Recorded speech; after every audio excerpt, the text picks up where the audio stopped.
Welcome to the brand new Mazda MX-30, Mazda's first fully electric car. It's built on a SUV platform or a crossover platform to really help aid that urban mobility of getting to the shops, taking the kids to school and also getting to and from the office. It's built with the city in mind and it's designed to help you get things in and out of the car really easily. It sits in the same segment price-wise as the Renault Zoe, the Honda E and the Nissan Leaf. And in that respect, it's a very, very different car to all of those. It has about the same range as the Honda E, but is built to be chunkier, taller, bigger, and just give an all-round slightly more luxurious feel on the road. There are some beautiful things on the interior which we'll show you in just a couple of seconds. But welcome, have a quick look round, and we'll be back in 2 seconds.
So as we approach the car, we can see that once we open it up, the doors actually open in both directions. This is a heritage nod from Mazda to the old RX-8. And also you can see the safety locations on both the door and the chassis to make sure that in a side impact, that car still stays perfectly strong. We can see nods to Mazda's heritage with the cork on the inside of the door here and also along the interior in here as well.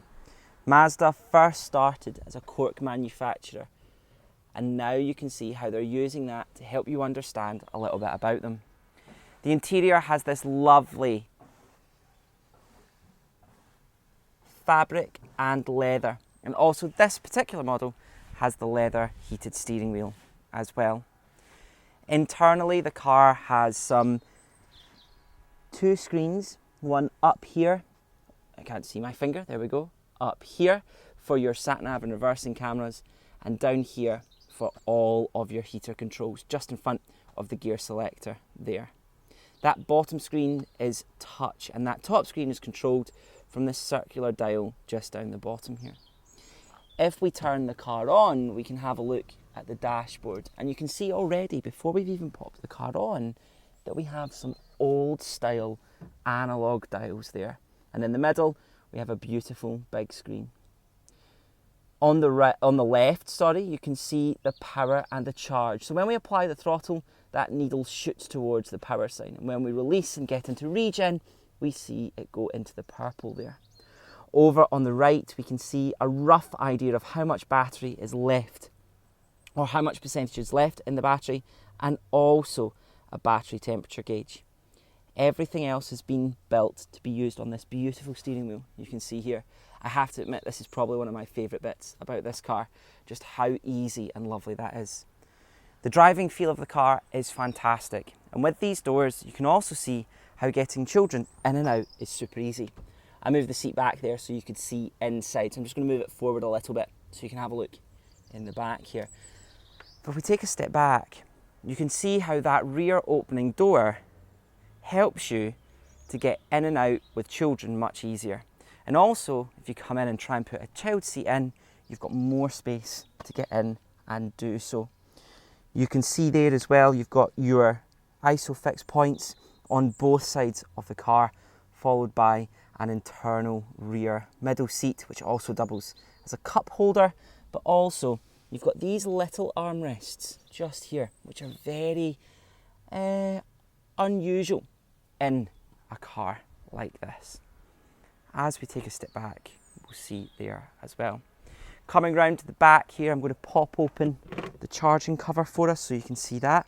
And you can see in here, it is your standard Type 2 and also your CCS for that rapid charge in there. That will allow you to do your long distance journeys just a little bit better. Round the back, as we come to the back and we get opened up, you'll see that actually the boot space in the rear is really quite impressive for a car of its price. Remember, this car is not to be compared to things like the Kia e-Niro, Model Y when it comes, or Mustang Mach-E, but much more to the cars like the Renault Zoe, the Honda E, and the Nissan Leaf. You'll also see up here a nice little touch from Mazda, which when I first saw it was very confusing. It's this button here which has a little lock button on it. That is to lock the car. Let's see if we can get it in focus for you. That's to lock the car while you are closing the boot. What I love about this is, before I thought about it, I thought that's just a bit silly, but actually now what I'm thinking is that that's an amazing feature, because actually opening the boot and leaving it is probably the last thing you do before going anywhere else. The ability to press it, lock the car, close the boot and walk away, you're all good. Just remember to not keep your keys, to not put your keys in the boot at any point, because you could, I suppose, lock them in there. Coming round to the front again, just so you can have another look at it, you can see that once it's all opened up, you can see its stature on the road is really quite big. In terms of size, I would sit it just slightly smaller than a Duke, but we can see some beautiful nods to Mazda's recent styling. Up the front we have sort of RX Vision style pointed down. The RX Vision was a prototype for Mazda and also from the CX-30. Just so you can have a quick look at it, here is the Mazda key. That's not in focus. Let me see if I can get it in focus for you. There we go. So that's the Mazda key there. Nice and easy, simple buttons, nothing too scary. If you're looking for a normal car, you're wanting to understand a normal electric car, this could be a really nice crossover point, full of luxury, full of really high quality materials, but also feeling very much rooted in the future of what a car should or could be.